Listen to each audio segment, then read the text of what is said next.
बिस्मिल्लाहिर्रहमानिर्रहीम। आज हम फिज़िक्स 10 चैप्टर 19 के न्यूमेरिकल प्रॉब्लम सॉल्व करेंगे। तो सबसे पहले अगर हमारे चैनल पे नए हैं तो चैनल को सब्सक्राइब कर लें और बेल आइकन को प्रेस करें ताकि हर नए आने वाली वीडियो आपको मिल सके। फर्स्ट न्यूमेरिकल में देखो कि step up transformer has a turn ratio of 1:100। अब 1:100 जो होता है ये बेसिकली NP/NS होता है, तो ये 1/100 हमने लिख दिया इसको। An alternating supply of 20 volt is connected across the primary। अब प्राइमरी पे जो वोल्टेज आप दे रहे हैं वो 20 वोल्ट है, तो प्राइमरी पे जो वोल्टेज होती है उसको VP से डिनोट करते हैं, तो ये 20 वोल्ट है। तो आपसे पहले what is the secondary voltage VS आपने फाइंड करना है। अब देखो हमारे पास फार्मूला होता है NP/NS is equal to VP/VS। अब इसमें अगर हम वैल्यू पुट करते हैं तो NP/NS की वैल्यू जो हमारे पास है 1/100 है, इज इक्वल टू VP जो है वो हमारे पास है 20 वोल्ट है और डिवाइडेड बाय VS। अच्छा, अब हमने VS फाइंड करना है तो क्रॉस मल्टीप्लीकेशन कर लें। VS को इधर लें, 100 को साइड पे शिफ्ट कर लें, तो VS इंटू 1 VS ही रहेगा और 100 इंटू 20, तो इनको मल्टीप्लाई करो तो ये हमारे पास 2000 वोल्ट आंसर आपके पास आ जाएगा। उसके बाद नेक्स्ट न्यूमेरिकल है a step down transformer has a turn ratio of 100:1। अब यहाँ पे हमारे पास NP/NS गिवन है और ये हमारे पास है 100:1 को 100 डिवाइडेड बाई 1 भी लिख सकते हो। An AC voltage of amplitude 120 volt is applied to the primary। अब जो AC पे अब जो वोल्टेज जिसकी वैल्यू 120 है वो अप्लाई करें प्राइमरी पे, तो अब जो प्राइमरी पे वोल्टेज होती है उसको हम VP से डिनोट करते हैं, तो ये हमारे पास 170 वोल्ट है। तो what is voltage across secondary VS आपने फाइंड करना है। तो अब इसमें देखें कि हमारे पास formula NP/NS is equal to VP/VS। अब इसमें देखें वैल्यू अगर पुट करते हो NP/NS जो होता है ये 100/1 होता है और VP की वैल्यू आप देखें तो 170 है आपके पास और VS आपने फाइंड करना है। अब क्रॉस मल्टीप्लीकेशन, इसको इधर शिफ्ट कर लें, इसको साइड पे ले जाए, तो 100 into VS is equal to 170। अब 100 को उधर शिफ्ट कर लें तो उधर जाके 100 डिवाइड हो जाएगा, तो VS इज इक्वल टू हो जाएगा 170 डिवाइडेड बाय 100। कैलकुलेटर से डिवाइड करेंगे तो ये हमारे पास 1.7 वोल्ट आपके पास आंसर आएगा। उसके बाद नेक्स्ट न्यूमेरिकल में देखें कि कह रहा है कि कैलकुलेट द इनपुट वोल्टेज। आपने इनपुट वोल्टेज फाइंड करनी है, यानी कि VP की वैल्यू फाइंड करनी है। If it's draw a current of 0.5 ampere. अब जो प्राइमरी से करंट ले रहा है वो 0.5 एम्पेयर है। Calculate the turn ratio. अब टर्न रेशियो जो होती है वो NP/NS है, ये भी आपने फाइंड करनी है। और उसके बाद कहता है कि if a transformer is rated for output. अब जो आउटपुट ट्रांसफार्मर की है, आउटपुट पावर गिवन है बेसिकली, तो इसको हम PS से डिनोट करते हैं और ये हमारे पास है 100 वाट है। और ये जो करंट ले रही है ना 100 वाट, एंड करंट जो अब आउटपुट पे आ रहा है वो सेकेंडरी करंट होगा, IS से हम डिनोट करेंगे और ये हमारे पास है 8.3 एम्पेयर करंट है। अच्छा जी, तो अब इसमें देखें कि हमें आइडियल ट्रांसफार्मर के लिए पता होता है कि जो उसकी आउटपुट वोल्टेज होती है और जो इनपुट वोल्टेज जो इनपुट पावर होती है और आउटपुट पावर जो होती है वो इक्वल होती है। तो input power is equal to आपके पास आउटपुट पावर होती है। अच्छा, अब इनपुट जो होती है वो आपको प्राइमरी पे आप अप्लाई कर रहे होते हैं, तो अब इस तरह इसको लिख सकते हो वैसे PP mean power eight primary और आउटपुट जो होती है वो सेकेंडरी पे होती है। अच्छा, अब पावर का जो फार्मूला होता है ना P is equal to IV होता है, तो हमें ये पता है कि where P is equal to I V है। तो अगर प्राइमरी के लिए जब लिखेंगे तो ये आई पी वी पी हो जाएगा, I P V P is equal to, अब सेकेंडरी जो है वो आपके पास पी एस। अब पी एस को आई एस वी एस अभी नहीं लिखेंगे क्योंकि पी एस की वैल्यू ऑलरेडी 100 वाट गिवन है। अच्छा अब देखिए यहां से हमने फाइंड करना है, वीपी फाइंड करना है, तो वीपी इज इक्वल टू हो जाएगा P S upon I P. अब देखें पी एस की वैल्यू अगर आप देखो तो पी एस जो है वो हमारे पास है 100 वॉट है, और आई पी की वैल्यू अगर देखो तो ये हमारे पास है 0.5 एम्पेयर है। अब इसको अगर आप डिवाइड कर लेते हो तो 100 डिवाइडेड बाय 0.5 करेंगे तो ये हमारे पास 200 वोल्ट, ये जो प्राइमरी वोल्टेज है ये आपके पास आ जाएगी। अच्छा जी, उसके बाद देखें कि हमने जो नेक्स्ट इस पे कैलकुलेशंस करनी है, तो नेक्स्ट जो हमारे पास है कि हमने इसमें फाइंड करना है जी एन पी और एन एस भी फाइंड करना है, और उसके बाद जो है ना हमने इसमें फाइंड करना है देखते हैं। तो अब नेक्स्ट देखो कि हम यूज करेंगे P S upon P S is equal to I S V S, ये हम फार्मूला यूज करते हैं। अब इसमें देखो कि हम यहां से वी एस फाइंड कर लेते हैं, सेकेंडरी वोल्टेज हमारे पास कितनी बनेगी। तो अब देखें V S is equal to हो जाएगा P S divided by I S हो जाएगा। अब पी एस की अगर वैल्यू आप देखते हो तो ये हमारे पास है 100 है, और आई एस की अगर वैल्यू हमें गिवन है, आई एस जो है वो 8.3 है। अब अगर आप इसको कैलकुलेटर से डिवाइड करते हैं तो कैलकुलेटर से जब डिवाइड करेंगे तो ये सेकेंडरी वोल्टेज जो आपके पास आएगी वो 12.05 वोल्ट आपको मिलेगी। ठीक है, 12.048 समथिंग आएगा, तो ये 12.05 आपके पास हो जाएगा। अच्छा जी, उसके बाद देखें कि हमने इसमें जो ना वो टर्न रेशियो फाइंड करनी है।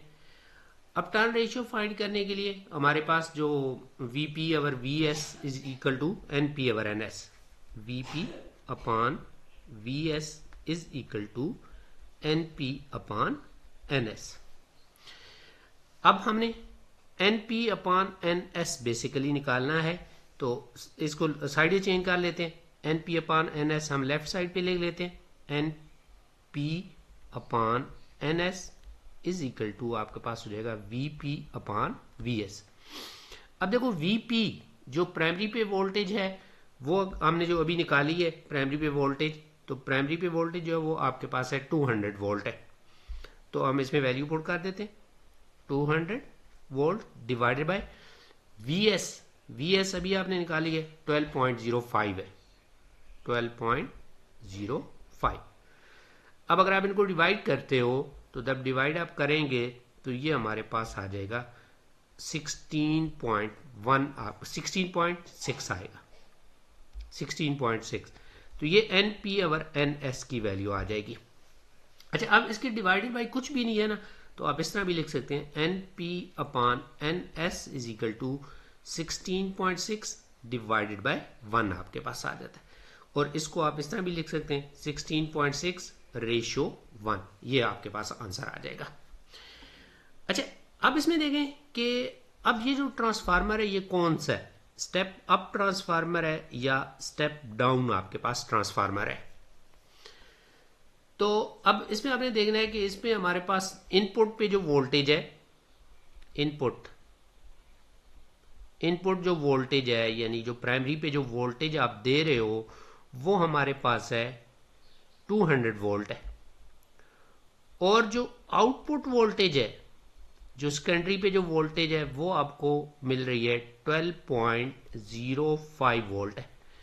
तो अब ये देखो कि इनपुट पे आपकी ज्यादा वोल्टेज है और आउटपुट पे कम हो रही है, तो अब ये वाला जो ट्रांसफार्मर है ये वोल्टेज को डिक्रीज कर रहा है, तो so it is called step down transformer. As this transformer decreases the voltage, ये वोल्टेज को डिक्रीज कर रहा है, so it is step down transformer. So it is step down transformer. तो ये हमारे पास जो है स्टेप डाउन ट्रांसफार्मर है, जो वोल्टेज को डिक्रीज करता है उसको हम स्टेप डाउन ट्रांसफार्मर का नाम देते हैं। तो ये हमारे पास स्टेप डाउन ट्रांसफार्मर होगा। उसके बाद नेक्स्ट न्यूमेरिकल पे आते हैं। नेक्स्ट न्यूमेरिकल देखें कि हमारे पास numerical number 4।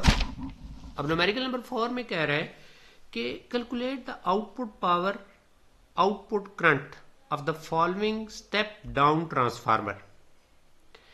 The value of input current is 0.05 ampere, assuming the transformer is 100% efficient. Diagram shows primary के अंदर टर्न शो की गई हैं और सेकेंडरी के अंदर जो है ना वो वोल्टेज शो की गई है।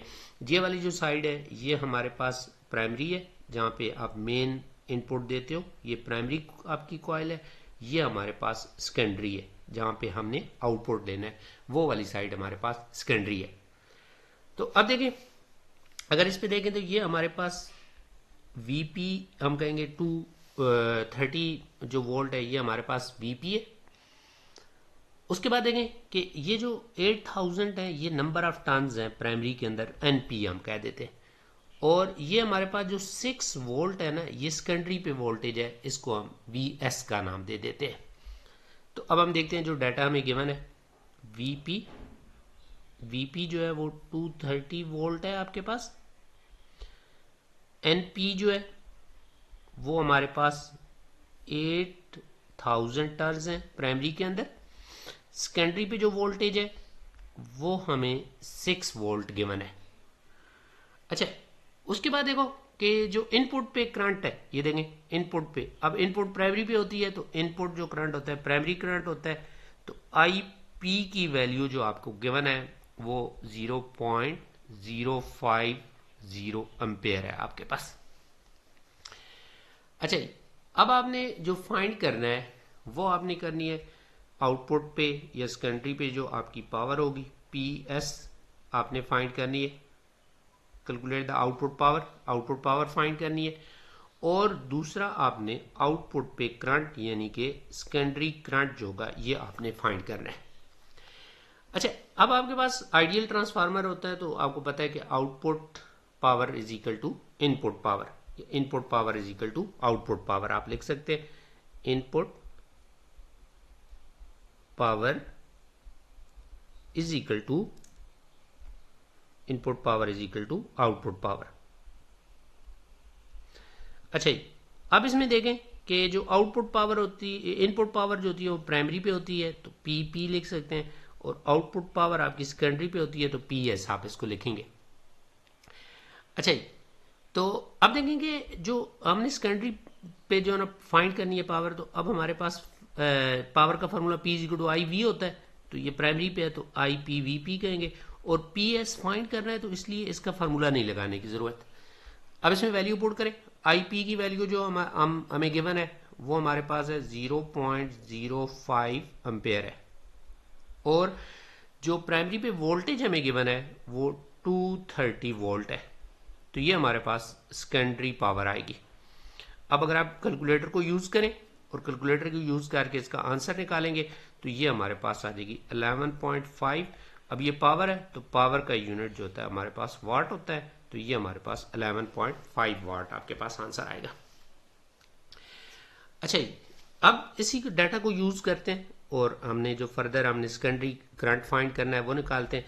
तो अब पी एस की वैल्यू हमें पता है कि पी एस जो है वो 11.5 वाट है। अब पी का फॉर्मूला हमें पता है कि आई इंटू वी होता है, तो I S V S is equal to 11.5।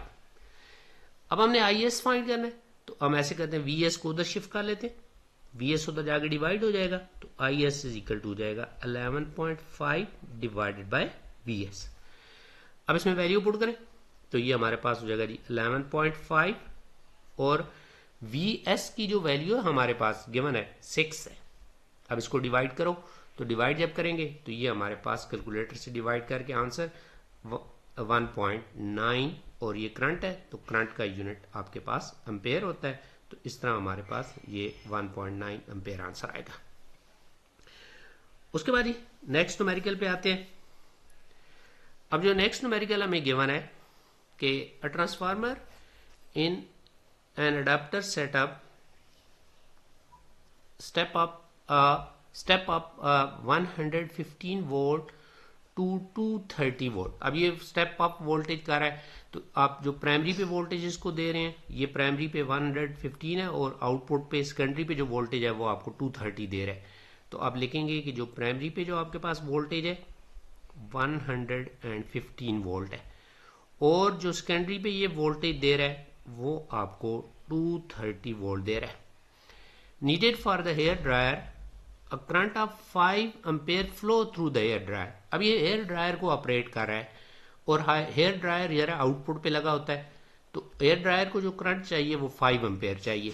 तो अब ये आउटपुट पे आपका हेयर ड्रायर यूज हो रहा है, तो ये जो करंट होगा वो आउटपुट करंट होगा, यानी सेकेंडरी करंट होगा, तो 5 एम्पेयर है आपके पास। तो आपसे कह रहा है कि आपका जो ट्रांसफार्मर है वो 100% एफिशिएंट है, तो आपने फाइंड करना है कि ये पावर सप्लाई से यानी प्राइमरी से कितना करंट ड्रा करेगा, आईपी आपने फाइंड करना है। अच्छा, अब इसमें वही कि output power is equal to input power का फार्मूला आप यूज करेंगे। Output power is equal to input power. ये हमें आइडियल ट्रांसफार्मर के लिए पता होता है। अब आउटपुट पावर जो होती है वो हमारे पास IS VS होती है, और इनपुट IV फार्मूला है ना, तो प्राइमरी पे इनपुट होती है तो IP VP हमारे पास हो जाएगा। अच्छा, अब देखो कि हमने IP IP फाइंड करनी है, तो VP को इधर शिफ्ट कर लेते हैं, तो VP इधर आके डिवाइड हो जाएगा, तो हमारे पास हो जाएगा IP इज इक्वल टू जाएगा IS VS divided by VP। अब IS की वैल्यू हमारे पास 5 एम्पेयर है, वैल्यू पुट कर लेते हैं। VS की वैल्यू हमारे पास 230 वोल्ट है, और फिर VP जो है वो हमारे पास 115 वोल्ट है। अच्छा, अब कैलकुलेटर को यूज करें, और कैलकुलेटर को यूज करके सिंप्लीफाई करेंगे, तो ये हमारे पास आंसर जो होगा वो 10 एम्पेयर आपके पास आंसर आएगा। तो ये थे हमारे न्यूमेरिकल प्रॉब्लम्स। उम्मीद है आपको समझ आई होगी। अपने दोस्तों के साथ भी शेयर कीजिएगा। ओके जी, अल्लाह हाफिज।